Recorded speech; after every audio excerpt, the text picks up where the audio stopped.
ಮರೆಯದೆ subscribe, like, share and comment ಮಾಡಿ. Bell button press ಮಾಡಿ. ಆಗ ನೋಟಿಫಿಕೇಷನ್ ಬರುತ್ತೆ, ವಿಡಿಯೋಗಳೆಲ್ಲ ಮೊದಲಿಗೆ ಬರುತ್ತೆ. ಆಗ ನೀವು ಮೊದಲಿಗೆ ವಿಡಿಯೋಗಳನ್ನೆಲ್ಲ ನೋಡಬಹುದು. ಈ ಥರ ರಾಗಿ ರೊಟ್ಟಿನ ಮಾಡೋದು ಹೇಗೆ ಅಂತ ನೋಡೋಣ ಬನ್ನಿ. ನೋಡಿ ಎಷ್ಟು ಸಾಫ್ಟಾಗಿರೋಂಥ ರಾಗಿ ರೊಟ್ಟಿ ಇದು. ನೋಡಿ ಎಷ್ಟು ಸಾಫ್ಟಾಗಿ ಎಷ್ಟು ಚೆನ್ನಾಗಿ ಬಂದಿದೆ. ಈ ರೊಟ್ಟಿನ ಹೇಗೆ ಅಂತ ಮಾಡೋದು ನೋಡೋಣ ಬನ್ನಿ. ಎಲ್ಲರಿಗೂ ನಮಸ್ಕಾರ. ಕನ್ನಡತಿ ಗೃಹಿಣಿ ಕೈರುಚಿಗೆ ಸ್ವಾಗತ. ರಾಗಿ ರೊಟ್ಟಿ ಮಾಡೋದಕ್ಕೆ ನಾನು ಒಂದು ಬೌಲು ಹಿಟ್ಟು ತೊಗೊಂಡಿದ್ದೀನಿ, ರಾಗಿ ಹಿಟ್ಟು. ಮತ್ತು ಇನ್ನೊಂದು ಬೌಲು, 2 ಬೌಲು ರಾಗಿ ಹಿಟ್ಟು ತೊಗೊಂಡಿದ್ದೀನಿ ರಾಗಿ ರೊಟ್ಟಿ ಮಾಡೋದಕ್ಕೆ. ಅದಕ್ಕೆ ಕೊತ್ತಂಬರಿ ಸೊಪ್ಪು ಸಣ್ಣದಾಗಿ ಹೆಚ್ಚಿಟ್ಕೊಂಡಿರೋದು, ಫ್ರೆಶ್ ಕೊತ್ತಂಬರಿ ಸೊಪ್ಪು, ಈರುಳ್ಳಿ ಒಂದು 3 ಗೆಡ್ಡೆ, ದಪ್ಪಗೆಡ್ಡೆ ಒಂದು 3 ಈರುಳ್ಳಿ ಹೆಚ್ಚಿಟ್ಕೊಂಡಿದ್ದೀನಿ, ಹಸಿಮೆಣ್ಸಿನ್ಕಾಯಿ ಖಾರಕ್ಕೆ ಎಷ್ಟು ಬೇಕೋ ಹಾಕ್ಕೊಳ್ಬೋದು. ನಾನೊಂದು 4 ಮೆಣಸಿನ್ಕಾಯಿ ಹಚ್ಚಿಟ್ಕೊಂಡಿದ್ದೀನಿ.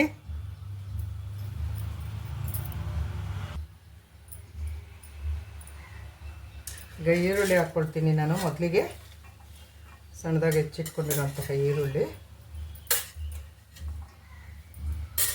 ಹಸಿಮೆಣ್ಸಿನ್ಕಾಯಿ, ಕೊತ್ತಂಬರಿ ಸೊಪ್ಪು. ಕೊತ್ತಂಬರಿ ಸೊಪ್ಪು ನಮ್ಗೆ ಎಷ್ಟು ಬೇಕೋ ಹಾಕ್ಕೋಬೋದು. ನಾನಿಲ್ಲಿ ಜಾಸ್ತಿನೇ ಹಾಕ್ಕೊಂಡಿದ್ದೀನಿ. ಇದಕ್ಕಿಂತ ಕಮ್ಮಿ ಬೇಕಾದರೂ ನಾವು ಹಾಕ್ಕೋಬೋದು. ಈಗ ರುಚಿಗೆ ತಕ್ಕಷ್ಟು ಉಪ್ಪು,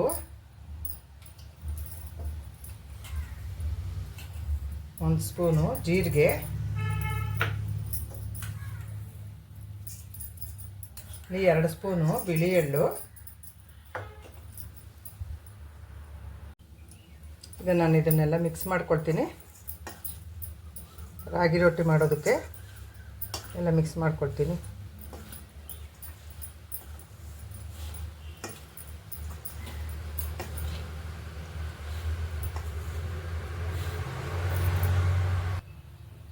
ಮಿಕ್ಸ್ ಮಾಡಿದ್ದಾಯಿತು. ಈಗ ಕಾಯಿಸಿರೋಂಥ ನೀರಿದು, ಬಿಸಿ ನೀರು ಹಾಕ್ಕೊಳ್ತಾ ಇದ್ದೀನಿ ಇದಕ್ಕೆ ಕಲಸೋದಕ್ಕೆ. ರಾಗಿ ಹಿಟ್ಟಿಗೆ ಸ್ವಲ್ಪ ಬಿಸಿ ನೀರಾದರೆ ಸಾಕು, ತುಂಬ ಕುದಿಬೇಕು ಅಂತ ಏನಿಲ್ಲ. ಈ ಥರ ಸ್ವಲ್ಪ ಬಿಸಿನೀರಿದ್ದರೆ ಸಾಕು. ನೋಡಿಕೊಂಡು ನಾವು ಸ್ವಲ್ಪನೇ ಎಷ್ಟು ಬೇಕೋ ಹಾಕ್ಕೊಂಡು ನಾವು ಕಲಿಸ್ಕೋಬೇಕು. ಜಾಸ್ತಿ ಒಂದೇ ಸರ್ತಿ ಹಾಕೋ ಹಾಗಿಲ್ಲ. ಈ ಥರ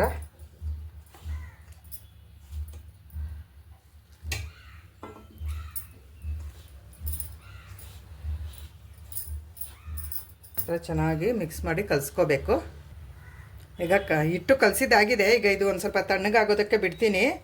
ಬೆಳಗ್ಗೆ ತಿಂಡಿಗೆ ಮತ್ತು ನೈಟು ಈ ಥರ ನಾವು ಮಾಡ್ಕೋಬಹುದು. ನೈಟ್ ಊಟಕ್ಕೂ ಈ ಥರ ಮಾಡ್ಕೋಬೋದು, ರಾತ್ರಿ ಊಟಕ್ಕೆ.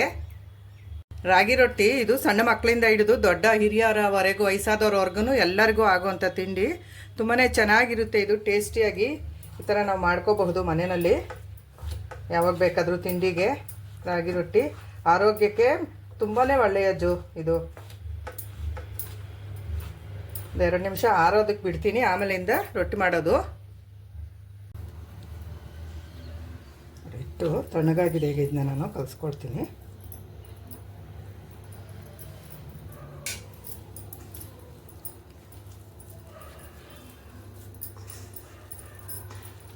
ಈ ಥರ ಹಿಟ್ಟು ಕಲಿಸ್ಕೊಳ್ಬೇಕು.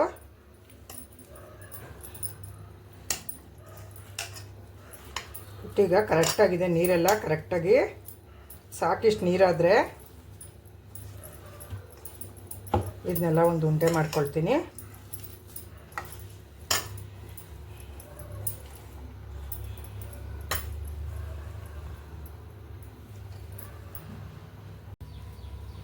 ನೋಡಿ ಹಿಟ್ಟು ಈ ಥರ ಇರಬೇಕು.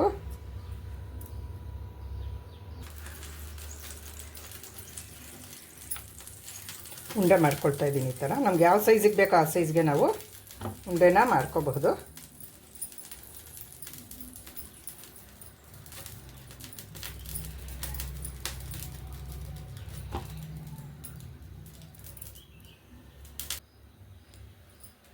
ಇದಕ್ಕೆ 1 ಸ್ಪೂನ್ ಎಣ್ಣೆ ಹಾಕ್ಕೊಳ್ತೀನಿ, 1/2 ಸ್ಪೂನು ಎಣ್ಣೆನ ಈಗ ನಾವು ಸವರ್ಕೊಳ್ಬೇಕು ಪೇಪರ್ ಮೇಲೆ, ಬಟರ್ ಪೇಪರ್ ಮೇಲೆ. ರೆಡಿ ಮಾಡಿ ಇಟ್ಕೊಂಡಿರೋಂಥ ರಾಗಿ ಹಿಟ್ಟಿಂದು ಉಂಡೆನ ಎಲ್ಲ ಹಾಕ್ಕೊಂಡು ಈ ಥರ ತಟ್ಕೊಳ್ಬೇಕು ಕೈಯಿಂದನೇ. ಒಂಚೂರು ಎಣ್ಣೆ ಕೈ ಮಾಡ್ಕೊಳ್ಬೇಕು.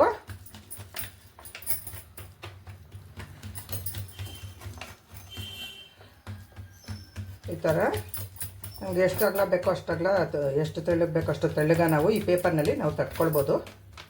ಈ ಥರ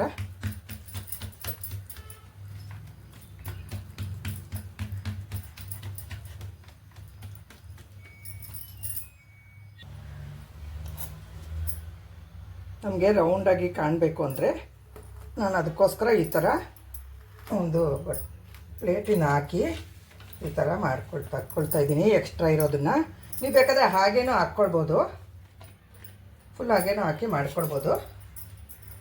ನಾನು ಇಲ್ಲಿ ತಕ್ಕೊಂಡು ಮಾಡ್ತಾಯಿದ್ದೀನಿ ತೋರಿಸೋದಕ್ಕೋಸ್ಕರ.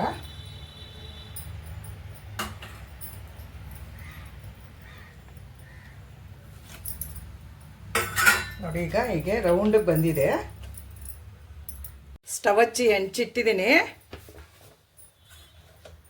ಅದಕ್ಕೆ ಒಂದು ಸ್ವಲ್ಪ ಎಣ್ಣೆ ಹಾಕಿ ಸ್ಪ್ರೆಡ್ ಮಾಡ್ಕೊಳ್ತೀನಿ ಎಣ್ಣೆ. ಈಗ ರೊಟ್ಟಿನ ತಟ್ಟಿರೋಂಥ ರೊಟ್ಟಿನ ಇಲ್ಲಿ ನಾನು ಈ ಥರ ಹಾಕ್ಕೊಳ್ತೀನಿ. ಇದು ಬಿಟ್ಕೊಳ್ಳುತ್ತೆ ಪೇಪರ್ನಿಂದ ರೊಟ್ಟಿ. ಒಂದು ನಿಮಿಷಕ್ಕೆ ತೆಕ್ಕೊಳ್ತೀನಿ. ಆಮೇಲೆ ಇಲ್ಲಿ ಪೇಪರ್ ಎಷ್ಟು ಚೆನ್ನಾಗಿ ಬಂದಿದೆ. ಬಿಟ್ಕೊಂಡು ರೊಟ್ಟಿ ಬೇಯಬೇಕು. ಯಾಕೆ ನಾನಿಲ್ಲಿ ಒಂದು ಅರ್ಧ ಸ್ಪೂನು ಎಣ್ಣೆ ಹಾಕ್ಕೊಳ್ತೀನಿ.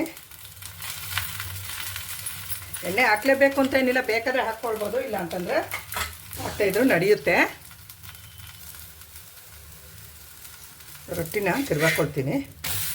ನೋಡಿ ಎಷ್ಟು ಚೆನ್ನಾಗಿ ಈರುಳ್ಳಿ ಎಲ್ಲ ಎಷ್ಟು ಚೆನ್ನಾಗಿ ಕಾಣ್ತಾ ಇದೆ. ಮನೆ ಚೆನ್ನಾಗಿ ಕಾಣ್ತಾ ಇದೆ ಈರುಳ್ಳಿ. ನಾವು ಈರುಳ್ಳಿ ಕೊತ್ತಂಬರಿ ಸೊಪ್ಪು ಇಷ್ಟೇ ಹಾಕಬೇಕು ಅಂತ ಏನಿಲ್ಲ. ನಾವು ಇನ್ನೂ ಒಂಚೂರು ಹೆಚ್ಚಿಗೆ ಆದರೂ ಹಾಕ್ಕೋಬೋದು, ಇನ್ನೂ ಒಂಚೂರು ಕಡಿಮೆ ಹಾಕ್ಕೊಂಡ್ರೂ ನಡೆಯುತ್ತೆ. ಈ ಕಡೆ ಬೇಯಬೇಕು. ರೊಟ್ಟಿ ನೋಡಿ ಎರಡು ಕಡೆನೂ ಚೆನ್ನಾಗಿ ಬೆಂದಿದೆ. ನಾನು ಇದನ್ನ ತಿರುಗಾಡ್ಕೊಳ್ತೀನಿ.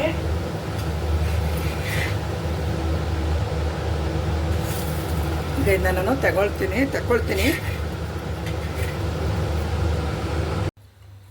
ಈಗ ಇನ್ನೊಂದು ರೊಟ್ಟಿ ತಟ್ಕೊಳ್ಳೋಣ. ಒಂದು ಅರ್ಧ ಸ್ಪೂನ್ ಎಣ್ಣೆ ಹಾಕ್ಕೊತಾ ಇದ್ದೀನಿ. ಅರ್ಧ ಸ್ಪೂನ್ ಎಣ್ಣೆ ಹಾಕ್ಕೊಂಡು ಈ ಥರ ಎಲ್ಲ ಸ್ಪ್ರೆಡ್ ಮಾಡ್ಕೊಳ್ತೀನಿ ಎಣ್ಣೆನ. ರೊಟ್ಟಿದು ಉಂಡೆ ತೊಗೊಂಡಿದ್ದೀನಿ. ಈ ಥರ ತಟ್ಕೊಳ್ಬೇಕು. ಈಸಿಯಾಗಿ ತಟ್ಕೊಬೋದು, ಏನು ಇದು ನಮಗೆ ಕಷ್ಟ ಏನು ಅನಿಸೋದಿಲ್ಲ. ರೊಟ್ಟಿ ತಟ್ಟೋದು ಚೂರು ಎಣ್ಣೆ ಕೈ ಮಾಡ್ಕೊಂಡು ಈ ಥರ ತಟ್ಕೊಬೋದು, ಚೆನ್ನಾಗಿ ಬರುತ್ತೆ ರೊಟ್ಟಿಗಳು.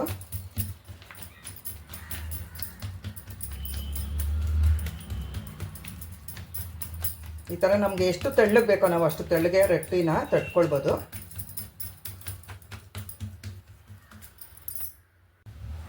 ಈಗ ತಟ್ಟಿದಾಗಿದೆ. ಈಗ ನಾನು ಇದರಿಂದ ಕಟ್ ಮಾಡ್ಕೊಳ್ತೀನಿ.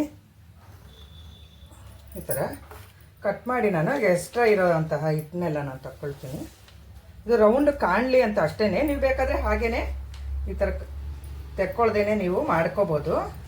ಎಕ್ಸ್ಟ್ರಾ ಹಿಟ್ಟನ್ನೇನು ತೆಗಿಬೇಕು ಅಂತಲೇ ನಾನಿಲ್ಲಿ ತೆಕ್ಕೊಳ್ತಾ ಇದ್ದೀನಿ ಅಷ್ಟೇ. ನೋಡಿ ಎಷ್ಟು ಚೆನ್ನಾಗಿ ಬಂದಿದೆ.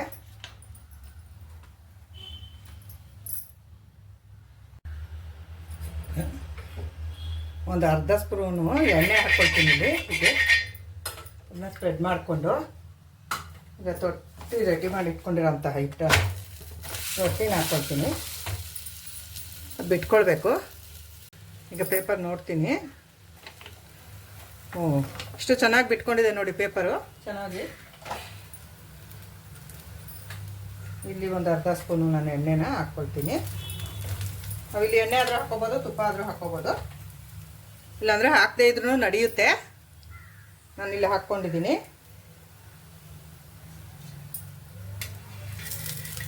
ತಿರುವಾಕೊಳ್ತೀನಿ. ನೋಡಿ ಎಷ್ಟು ಚೆನ್ನಾಗಿ ಬಂದಿದೆ ರೊಟ್ಟಿ. ತುಂಬಾ ಚೆನ್ನಾಗಿ ಬಂದಿದೆ ರೊಟ್ಟಿ. ಇಲ್ಲೊಂದು ಅರ್ಧ ಸ್ಪೂನ್ ಎಣ್ಣೆ ಹಾಕ್ಕೊಳ್ತೀನಿ. ಈ ಕಡೆ ಬೇಯಬೇಕು. ಈಗ ನಾನು ಈ ಕಡೆ ತಿರುವಾಕೊಳ್ತೀನಿ. ಈ ಕಡೆ ಒಂದು ಸ್ವಲ್ಪ ಬೇಯಬೇಕು. ಇದು ಈಗ ಈ ಸೈಡ್ ಬೆಂದಿದೆ. ಈ ಕಡೆ ನೋಡ್ತೀನಿ. ಈ ಕಡೆನೂ ಬೆಂದಿದೆ. ಈಗ ಇದನ್ನ ನಾನು ತೆಗಿತೀನಿ. ಆಗಿದೆ ನೋಡಿ. ಈರುಳ್ಳಿ ಮತ್ತು ಎಳ್ಳು ಎಲ್ಲ ಎಷ್ಟು ಚೆನ್ನಾಗಿ ಕಾಣಿಸ್ತಾ ಇದೆ. ತುಂಬಾ ಚೆನ್ನಾಗಿ ಆಗಿದೆ ರೊಟ್ಟಿಗಳು. ನೋಡಿ ಎಷ್ಟು ತೆಳ್ಳಗೆ ಬಂದಿದೆ ರೊಟ್ಟಿಗಳು. ನೋಡಿ ರಾಗಿ ರೊಟ್ಟಿ ಎಲ್ಲ ರೆಡಿಯಾಗಿದೆ. ಎಲ್ಲ ರೊಟ್ಟಿನೂ ಮಾಡಿದ್ದಾಗಿದೆ ನೋಡಿ. ನೋಡಿ ರೊಟ್ಟಿ ಎಷ್ಟು ಸಾಫ್ಟಾಗಿ ಬಂದಿದೆ, ಎಷ್ಟು ತೆಳ್ಳಗ ಎಷ್ಟು ಸಾಫ್ಟಾಗಿ ಎಷ್ಟು ಚೆನ್ನಾಗಿ ಬಂದಿದೆ. ತುಂಬಾ ತೆಳ್ಳಗ ತುಂಬಾ ಸಾಫ್ಟಾಗಿ ಚೆನ್ನಾಗಿ ಬಂದಿದೆ. ಮತ್ತು ಅದು ಸಾಫ್ಟಾಗೂ ಇದೆ. ಇದು ನಾನು ಒಂದು ಕ್ರಿಸ್ಪಿಯಾಗೂ ಮಾಡಿ ತೋರಿಸ್ತಾ ಇದ್ದೀನಿ. ನಾವು ಕ್ರಿಸ್ಪಿಯಾಗಿ ಬೇಕಾದರೂ ಮಾಡ್ಕೊಳ್ಬೋದು, ಸಾಫ್ಟಾಗಿ ಬೇಕಾದರೂ ಮಾಡ್ಕೊಳ್ಬೋದು. ಕೆಲವ್ರಿಗೆ ಸಾಫ್ಟಾಗಿ ಇಷ್ಟ ಆದವರು ಸಾಫ್ಟಾಗಿ ಮಾಡ್ಕೊಳ್ಬೋದು. ಆ ಥರ ಕ್ರಿಸ್ಪಿಯಾಗಿ ಬೇಕು ಅನ್ನೋರು ಈ ಥರ ಕ್ರಿಸ್ಪಿಯಾಗಿ ಮಾಡ್ಕೊಳ್ಬಹುದು. ನೋಡಿ, ಇದು ಕ್ರಿಸ್ಪಿಯಾಗಿ ಆಗಿದೆ. ಎಷ್ಟು ಚೆನ್ನಾಗಿ ಬಂದಿದೆ ಇದು ಕ್ರಿಸ್ಪಿಯಾಗಿ.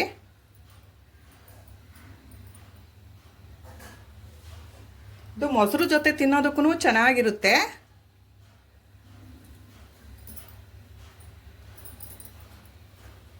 ಮತ್ತು ಚಟ್ನಿ ಜೊತೆ ತಿನ್ನೋದಕ್ಕೂ ಇದು ರೊಟ್ಟಿ ಚೆನ್ನಾಗಿರುತ್ತೆ. ನಾವು ಯಾವುದರಿಂದ ಆದರೂ ತಿನ್ಕೋಬಹುದು. ಮರೆಯದೆ subscribe, like, share and comment ಮಾಡಿ. ಬೆಲ್ ಬಟನ್ ಪ್ರೆಸ್ ಮಾಡಿ. ಆಗ ನೋಟಿಫಿಕೇಷನ್ ಬರುತ್ತೆ. ವಿಡಿಯೋಗಳೆಲ್ಲ ಮೊದಲಿಗೆ ಬರುತ್ತೆ. ಆಗ ನೀವು ಮೊದಲಿಗೆ ವಿಡಿಯೋಗಳನ್ನೆಲ್ಲ ನೋಡಬಹುದು. ನೋಡಿ, ಮೊಸರು ಮತ್ತು ಚಟ್ನಿ ಎರಡೂ ಇದೆ. ನಾವು ಯಾವುದರಿಂದ ಆದರೂ ತಿನ್ಕೊಳ್ಬಹುದು. ಎರಡಕ್ಕೂ ಇದು ಕಾಂಬಿನೇಷನು ತುಂಬಾ ಚೆನ್ನಾಗಿರುತ್ತೆ. ಅಂದರೆ ಚಟ್ನಿ ಒಂದಿದ್ರೂ ಆಗುತ್ತೆ, ಇಲ್ಲಾಂದರೆ ಮೊಸರು ಒಂದಿದ್ರೂ ಇದಕ್ಕೆ ಆಗುತ್ತೆ. ಟೇಸ್ಟ್ ಮಾಡ್ತೇನೆ ನಾನು. ತುಂಬಾ ಸೂಪರಾಗಿದೆ. ರೊಟ್ಟಿಗೂ ಚಟ್ನಿಗೂ ಕಾಂಬಿನೇಷನ್ ತುಂಬಾ ಚೆನ್ನಾಗಿದೆ. ನೀವು ಮಾಡಿ ಹೇಗಿದೆ ಎಂದು ಕಮೆಂಟ್ ಮಾಡಿ ತಿಳಿಸಿ. ನೋಡಿದ್ದಕ್ಕೆ ಧನ್ಯವಾದಗಳು.